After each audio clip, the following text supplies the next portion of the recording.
All right, welcome everyone. Thank you so much for being here for our October Lunch and Learn. I'll invite us to begin with our opening prayer. So let us pray. Generous God, you call those who follow the Benedictine way to be lifelong learners. Help each of us embrace a spirit of Conversatio, so that we might find an ever-deepening sense of meaning in our lives and grow in our service of others. Bless today's speaker, Father Nick Kleespie, and the many students that he serves. Bless our meal and those who prepared it, and hold in your gentle care those who go without food or fellowship today. We offer this prayer in your holy name. Amen. Wonderful. Well, it is a delight to introduce a longtime friend and ministry partner, Father Nick Kleespie. We started together in SJU Faith the same day over 10 years ago. Now, I was a graduate assistant at that time. Father Nick was beginning his tenure as St. John's University chaplain, a role that he's embraced with thoughtfulness and good humor ever since. Along with his work as chaplain, Father Nick serves our community as firefighter, EMT, faculty resident, Abbey Schola leader, campus presider, board member, the list goes on. When Father Nick headed off to his beloved Tanzania for sabbatical last spring, a sabbatical that came after earning his doctorate in ministry from Fordham University, I'm sure I was not the only person to wonder if the university would hold up in his absence, but here we are. Father Nick gives significant time, energy, and intention to his ministry with our students in a lot of ways that go unnoticed, which I think is preferred. But I want to share just a short reflection that I received recently from a Johnny in my class that speaks to the meaningful impact Nick has had on so many of our students. This Johnny wrote, "During my first year of college, I did not feel heard. I was alone, searching for people to speak to, and although I was always the type to enjoy my alone time, it did take a toll. Thankfully, I was lucky enough to live on the same floor as Father Nick on Mary 1. He always has a welcoming presence and consistently tries to include others, fostering a sense of community. He would check in on me anytime he did not hear from me. Because of him, I had someone I could trust to talk to. Instead of reading the Benedictine rule of community to me, Father Nick showed me how it was lived as well as expressed." I'm excited to invite Father Nick forward for his Lunch and Learn talk entitled Conversatio, a meaningful and misunderstood Benedictine value. Nick.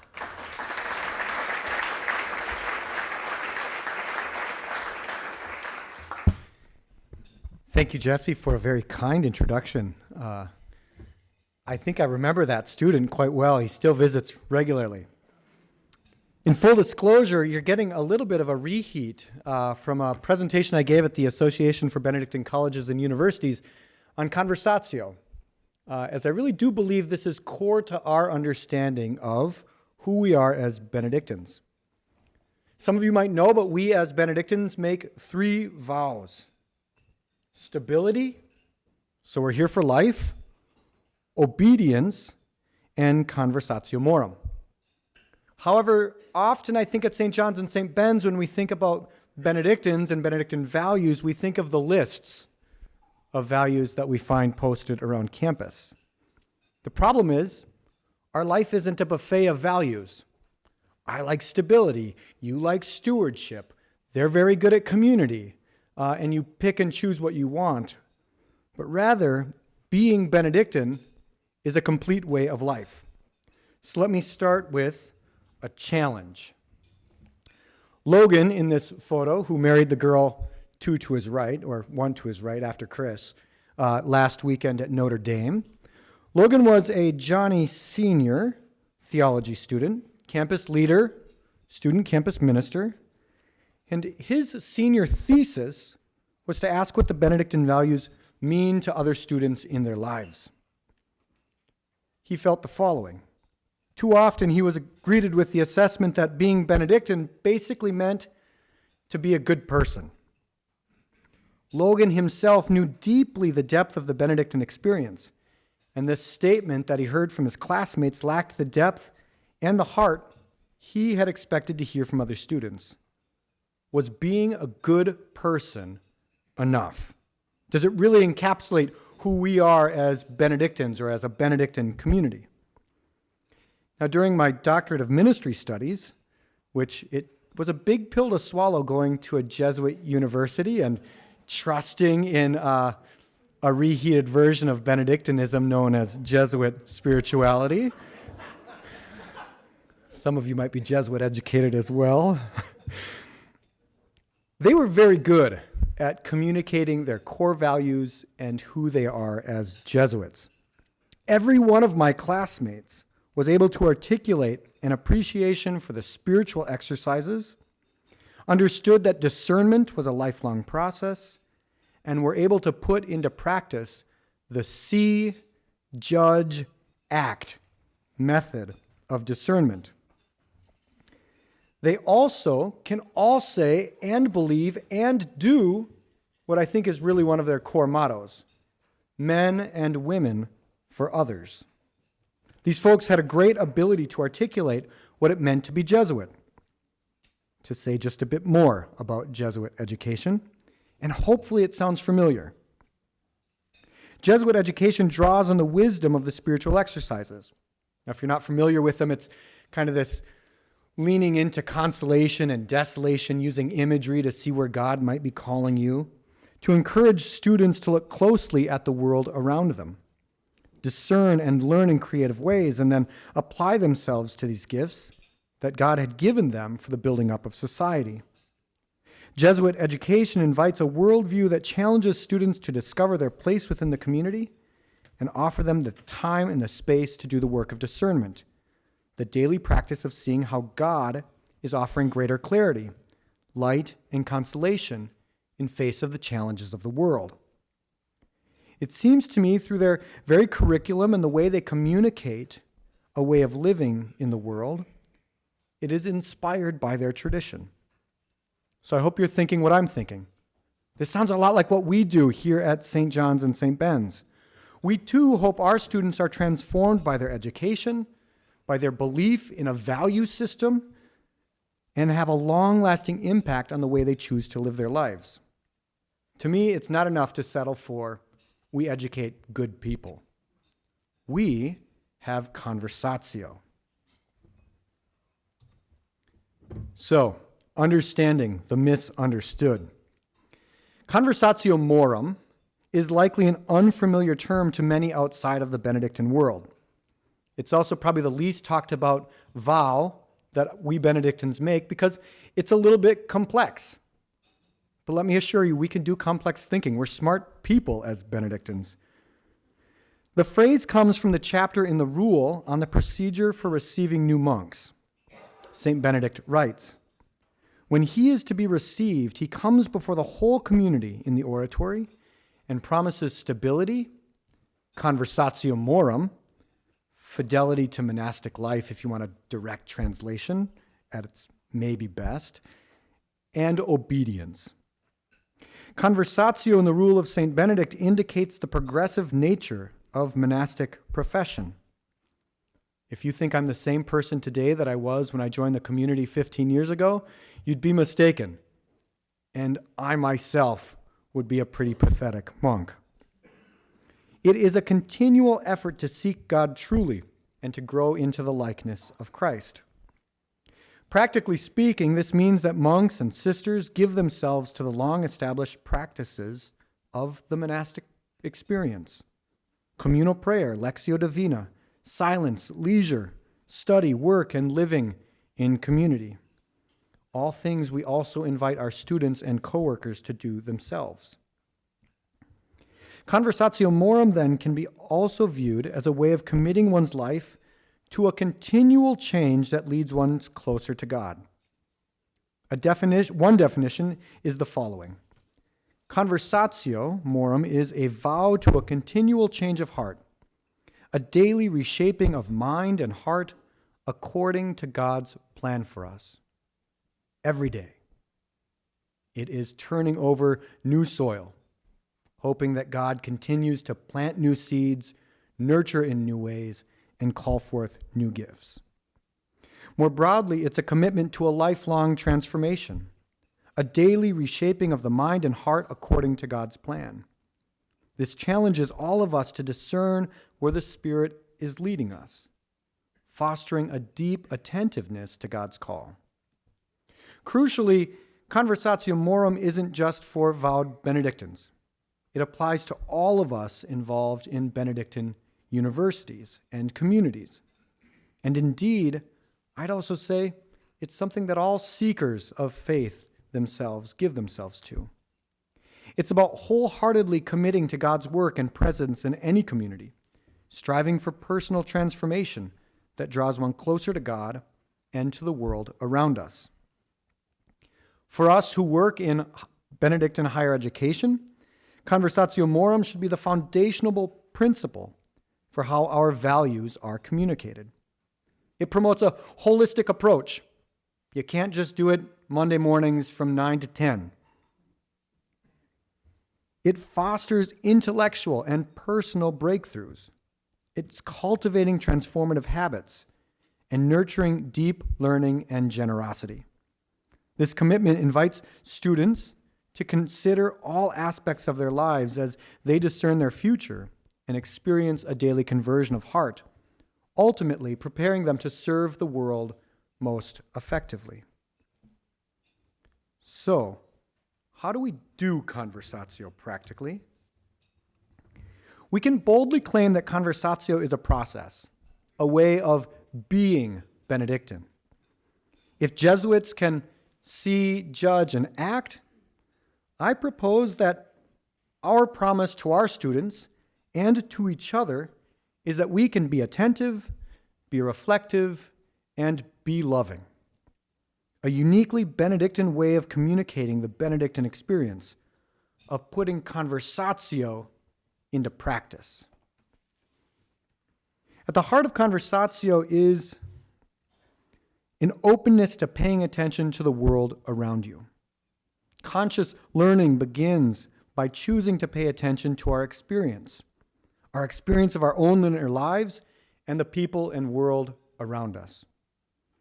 At CSB and SJU, this is of great importance because our students are learning about the world. Each of us, not all of us teach in here, but every one of us is called to help students understand and make meaning of the world and experiences that they are experiencing. They are invited and encouraged to discover the social situations and realities that surround us.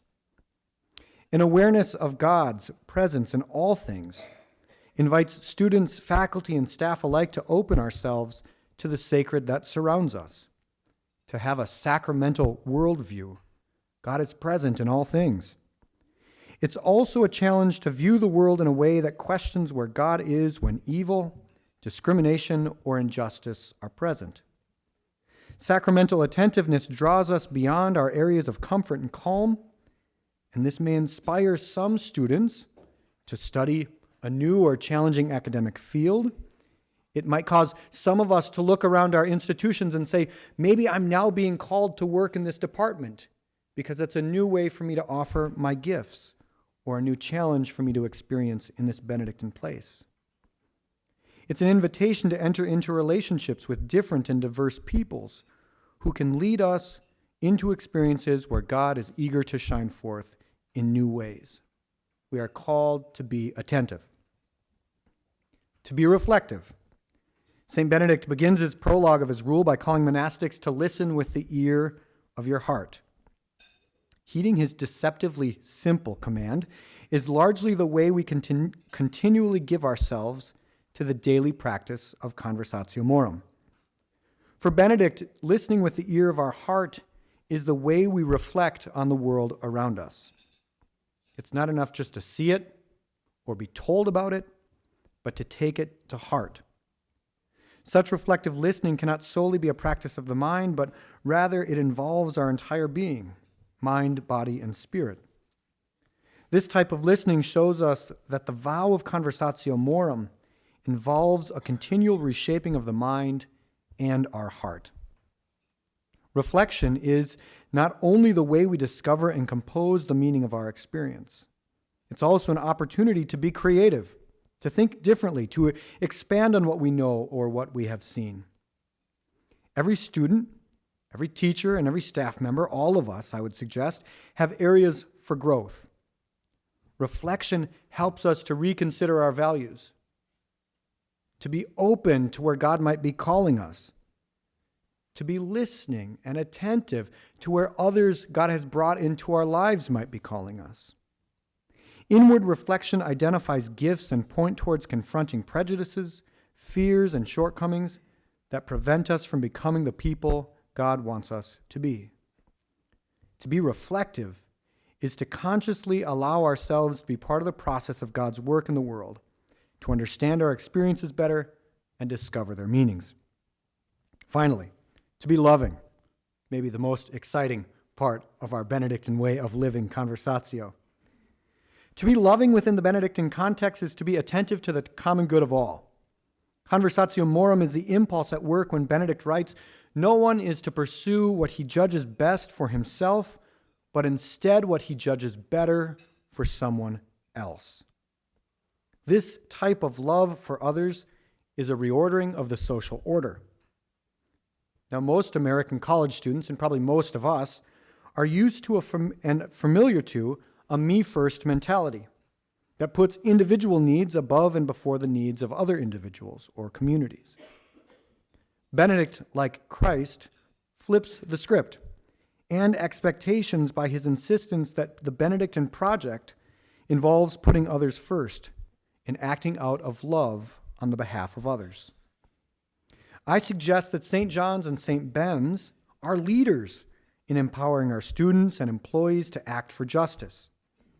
Because having discerned and reflected upon the many injustices of our world, all of us are challenged to respond to the immediate needs and also contribute to the long-term work of addressing structures of oppression by changing systems, policies, and institutions. So for Benedictine education, it's not enough to live authentically in the world. We have to participate in the transformation of the world. That is our way of being loving to others. So I had a great experience and example of how this gets put into action. During my time on sabbatical in Tanzania, I was able to interact with 4 recent St. John's and St. Ben's alum: Jacob Gatke, Sean Fisher, Courtney Harris, and Max Doom. All of them put Conversatio into practice. Each of them took time to be attentive, be reflective, and be loving. So let me explain how I think the 4 of them did this well. Be attentive. All of them arrived in brand new communities, either a Benedictine community of monks or a Benedictine community of sisters. When they first arrived, they spent considerable time getting to know their host communities, not making assumptions, but opening their hearts to see what their host community and monks and sisters might offer them, what their works, how they pray, and who they serve. They also got to learn pretty quick what are the quirks of the places that we're serving. First, they were attentive. Second, they were reflective. All of them committed themselves to praying with their host community at least twice a day. This gave them the time to listen with the ear of their heart, to understand best where they feel they might be called to serve in their communities. They didn't go with the assumption that I am going to teach this or I will do that, but rather, what is God calling me to give my gifts to this place today? God gave each of them generous gifts to respond to the needs of their communities. Be loving. They chose to respond in a loving way and with great generosity. Jacob taught mathematics at a high school. Max worked with one of the older monks in Hanga in his farm. Sean and Courtney, both as classroom aides at the sisters' orphanage. And maybe more importantly to the sisters, they fished twice a week at the pond to bring fish to the table. By being attentive And being reflective, they were able to share their selves most lovingly. They put the needs of the community they were serving first, and in doing so, they were changed. Having had the chance to know all 4 of these students during their time at St. John's and St. Ben's, it was unquestionable by the time I arrived, they were new people, transformed by their willingness to be changed by the experience they have had. Truly, these volunteers had experienced Conversatio Morum, a gift that St. John's and St. Ben's uniquely gave them.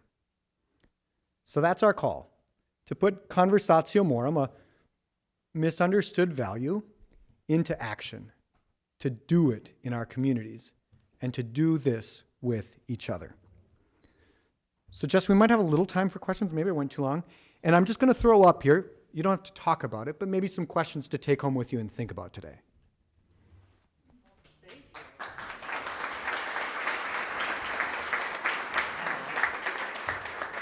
Thank you, Father Nick. You gave us a lot of rich content to think about. So I want to open it up now. We do have a couple minutes for some questions, whether it's about something Father Nick talked about, anything else about monastic life, Benedictine.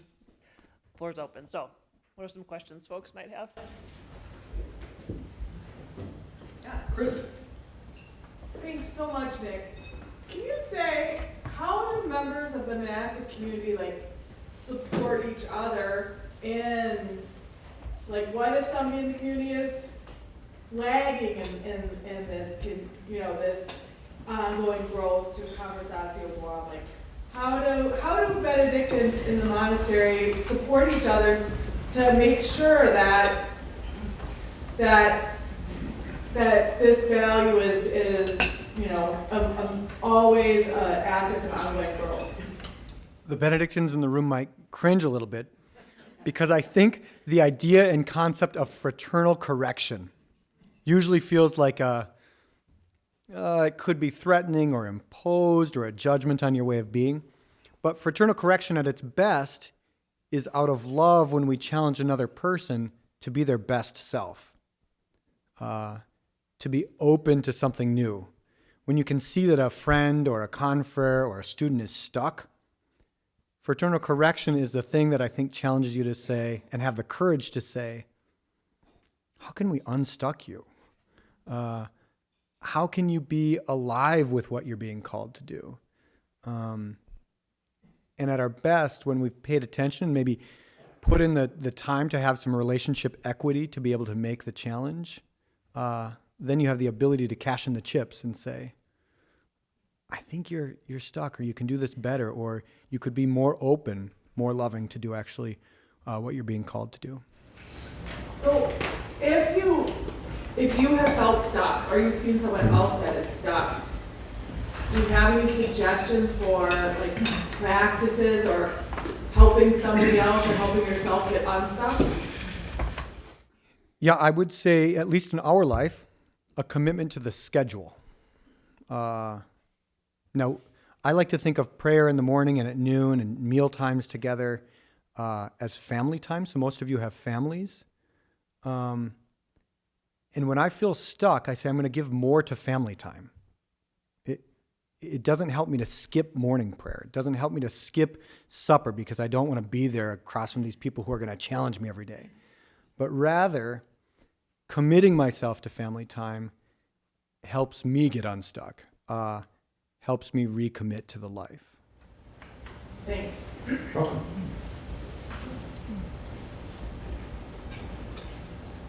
Other questions? Folks? Yeah, Sarah. So specifically about that third pillar, that be loving idea. Have you experienced situations in which maybe two people who are working through practicing this, being attentive, being reflective, and being loving, come to opposite conclusions about what it means to live freely in the world and what that means, how they act that out? Sure. I have a few really good examples. I'm not sure I can share any of them. Can I make this work? Yes. So just last week, I met with a couple of students who were concerned about I think they had paid attention to the campus climate. They were worried about a church teaching. And at the end, I think out of a true act of love, they came to me to share their concern, right? Takes some courage for students to come to the campus chaplain and share what they believe and how they think I might be thinking incorrectly. At the end of it, I think where we landed was our value system was different, or what we emphasized out of our value system was different. I believe in a big church in which all of us can belong, and I think they felt that was causing confusion, right? And we weren't going to come to agreement. And at the end of the conversation, I finally said, I don't think we're going to agree, but we can both agree that our concern is coming out of a place of love. And how we express that, especially if we're going to express it within the value of the gospel, is that we're going to try to share it with the other person always, with the benefit of the other person and their dignity first. Now, how that gets expressed might be different. I feel like I'm like half answering and not giving you enough specifics, but I don't want to betray their conversation.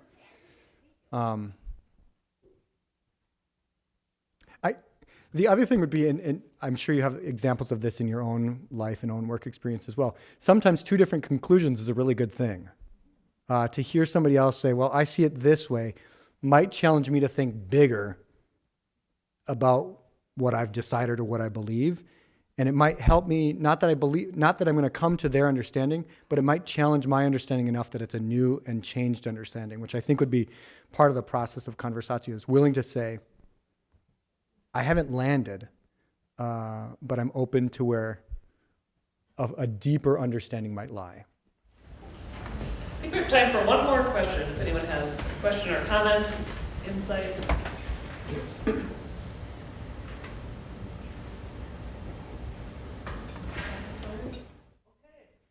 Thank you, everyone. Blessings on your day.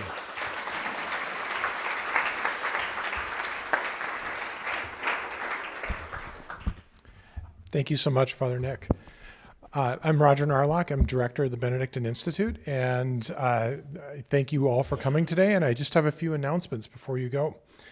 If you enjoyed this Lunch and Learn, we have one more coming up this semester yet, and that is on November 18th over at St. Ben's in Goretzky. And this one will be entitled Benedictine Wisdom Through the Eyes of College Students. And the content of that is we'll have a panel of 3 students who have been through our Benedictine Living and Learning Community program, typically as sophomores. And so they'll share some about what that program entails and some of the insights they gained through it and their experiences in that program. So it'd be an interesting opportunity to learn about what some of our students are learning who really delve into our Benedictine identity. Second, we have a Benedictine 201 coming up starting November 3rd. And so we've moved these last couple of years to Benedictine 101 and Benedictine 201. Benedictine 101 is kind of a standard curriculum. It's 4 sessions, gives you a foundation of a Benedictine way of life.